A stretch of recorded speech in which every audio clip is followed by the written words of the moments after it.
Okay then my friends, so it's time for the third component now, and that is going to be the tabbed content. So first of all, let's do the HTML for this. I'm going to come underneath the drop downs and just paste a little bit of code in, then I'll walk you through this.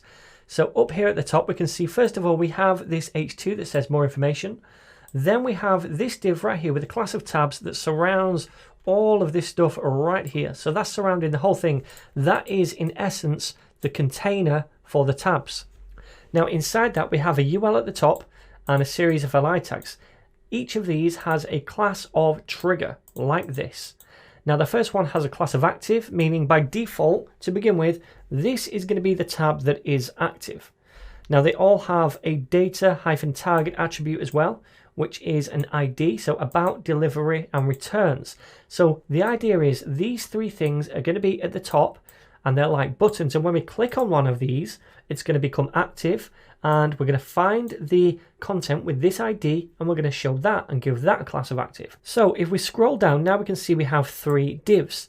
They all have a class of content like this and each one has a separate ID, about, delivery and returns. So the idea being if I clicked on about over here then this would get a class of active, which it has by default because this one's active as well. We have to have one active class by default, which is the first to show on the page. And then if I clicked on delivery info it would look for this ID which is here, it would give this a class of active and remove it from here, give this a class of active and remove it from here, and so forth. So this is the whole idea. Then we can control how these look using these active classes inside the CSS. So that is our basic HTML template. We have the UL, which is the tabs at the top, we have the container surrounding everything, then we have these divs which are the content. So currently in a browser, if I save this, it's going to look something like this. Let me refresh and we can see all of this stuff right here. So now let us address the JavaScript. So I'm going to now create a new JavaScript file over here inside Ninja UI. So new file, and I'm going to call this tabs.js. Okay, so inside we now need a new class. So I'll say class tabs, tabs. And inside here we need a constructor. And this is going to take in a container as a parameter. Now this container is going to be the thing that surrounds all of the tabs. So when we create a new tabs instance, we're going to pass in this element right here. So inside the constructor, I'm going to say this dot container is equal to the container we pass in. Then I'm also going to get the tabs. So I'll say this dot tabs, and they're going to be these things right here. And I'm going to set that equal to container. Then we'll do a query selector within that container, so it's going to look inside that div for any element with a class of trigger, because each one of these have a class of trigger and they are ultimately the tabs, the things that we click on. So now we have the constructor sorted, let's move on to the init function, which is going to initialize the tabs. So what we want to do is basically add an event listener to each trigger, to each one of these different buttons. Because when we click on one of them, then we want to do some kind of toggling of classes for the tabs themselves and also the content. So let's cycle through the tabs by saying this.tabs, which is right here. So that's all the li tags with a class of trigger. Then we're going to use for each to cycle through all of these tabs. So we'll fire a callback function for each tab and refer to each one as a tab inside this function. Oops, we need curly braces, not square brackets. And what do we want to do inside this function? Well, we want to attach an event listener to each individual tab so that when we click on it, we do something. So we'll say tab.add event listener, and then we're listening for a click event, and we'll fire a callback function. We'll take the event object, and then inside here, what do we want to do? Well, when we click on a tab, we want to do something like toggle the active classes from different tabs. The tab that we click on, we want to give a class of active. The other tabs, we want to take that class away. And likewise for the content div that is linked to this tab that we click on, we want to give a class of active so we can show it. And the other content divs, we want to take that class away so they're hidden. Now, I'm not going to do all of that inside this callback function right here. I'm going to outsource it to different methods inside this class. So we'll say, first of all, this.toggle tabs, and that is going to toggle the class active for the tabs themselves at the top. And we'll also pass in the event object. And then we'll say this.toggle content, which is going to toggle the classes for the content. So let's create this method first of all, toggle tabs. So down here we'll say toggle tabs like so, and we'll pass in the event object. And inside here we need to do two things. First of all, we need to remove current active classes. So if any current tab at the top has a class of active, we need to remove that because we've just clicked on a different one. So we'll say this dot tabs dot for each, because we want to cycle through all the tabs, refer to each tab as a single tab, and inside this function I'm going to get that tab, get the class list, and I'm going to remove the class of active. So we're removing all the classes of active from every single tab at the top. Then what we want to do is add new active class to clicked tabs. So the tab that we actually click, we want to give that a class of active now. So we say e.target, because that is going to give us the element that we actually clicked. Remember, we're passing through this event object right here. And then we want to say dot class list dot add, and we want to give that a class of active. Does that make sense? So we're taking away the class of active from every other tab, then we're applying the class of active to the tab that we clicked. So that's this one sorted. Now let's move on to toggle content. Again, we're taking the event object, and inside here we also need to do two things. First of all, we need to remove current active classes from content. So if anything has a class of active in the content, we need to remove that because we've now clicked a different tab.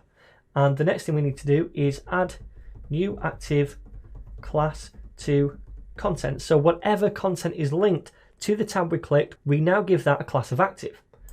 So let's now say here, this dot container to get the containing element. Remember, that is this thing right up here. So the container, that's what we're getting right here. Then we're saying query selector all. And inside here, I'm going to say dot content, and that is going to get us all of the content divs. So every one of these things, they all have a class of content. So we've got a selection of these three elements now. Now what we want to do with each one of these is take away the class of active if they have it. So we'll say dot for each, and then for each item inside this, we want to do something. We're going to say item dot class list dot remove, and we're going to remove the active class. So for all of those content divs, we're going to remove the active class. Now, if it doesn't have the active class, that's fine. It does nothing. If it has the active class, it removes it. So now none of these are going to have a class of active. So the next thing we need to do after that is actually give one of them a class of active. And the one we give a class of active is going to be the one that has the ID of whatever we clicked on. So if we clicked on this one, we're going to get this and give that content down here a class of active. Does that make sense? So how are we going to do this? Well, first of all, what we're going to do is get the value of the data target attribute of whatever element we click on, because we know the element we clicked on using e.target. So we can get the element, then we can get the data target attribute to find out this value, then we can query that value over here and give that a class of active. So let me do this by saying const selector is going to be equal to e.target, so the thing we clicked, dot get attribute, and the attribute we want is the data hyphen target. Okay, so we have that now. Now we can say const content is equal to this dot container dot query selector, and we want the selector, because remember this thing right here is going to be either hash about, hash delivery, or hash return. So we're passing that into here to find that content because they have an ID of about, delivery, or returns, which match up to these three things. So we're querying now one of these things dependent on what we clicked. So now we have that stored in content. We can say content.classList.add, and we want to add the active class. Phew. So there was quite a lot of work to make this class, but we've done it now, and let's export it. So export, and then we'll export whatever it's called, I've forgotten, tabs, as default. And now we can go into index.js and we can import that up here. So I'm going to say import tabs from and // the current directory, then into ninja-ui, then into tabs, and we've grabbed that now. So now we can initialize this at the bottom. So I'm going to say now create tabs, and underneath that const tabs is equal to new tabs to create a new instance. Remember, we have to pass through the container, which is this thing that contains everything, which has a class of tabs. So we can say in here document.query selector, and the thing we want is the .tabs to get that class. So now we're passing this container in, we're making a new instance. The only thing left to do is say tabs.init. All right then, so let's give this a whirl. At the minute, the style is not going to be very good, but all of the functionality should work. I'm going to refresh. Okay, we're getting an error at the minute, so let's just look what that is. It says this.tabs.forEach is not a function. So let me just check that out. I'm going to go into tabs.js, and this.tabs is container.query. Okay, we need query selector all because we need to get everything with a class of trigger, and then we can cycle through them. This is only returning one single item, and since it's returning one single item, we can't use for each on a single item. We need query selector all to get us the whole selection of items with a class of trigger. So now if we save this, hopefully, yep, that gets rid of the error and this works. So I'm first of all going to inspect the element down here. So if I inspect, we can see that the trigger right here is active and the rest of the triggers are not. And the content right here is active, but the rest of the content isn't. So they were the default states. We hard-coded those active classes in the HTML. But if I click on the second one now, like this, notice this gets a class of active, it removes it from the other one, and down here in the content, it removes it from the top one and gives it to the second. If I now click on a different one, like returns, then the same thing happens for that. And if we go down here, we can see active again. Let me click on the top one again, and now we see that with a class of active and this with a class of active. So this functionality is all working. The only thing left to do is to create the CSS for this so it looks nice and use these active classes to hide and show the content. So like always, I'm just going to paste this into a new CSS file. I'm going to go down here and say tabs.css inside the styles folder, paste this in and let me walk you through it. So first of all, we're getting all of the UL tags inside the tabs and giving those a padding of 0. Then we're getting all of the triggers. So that's all of these things right here.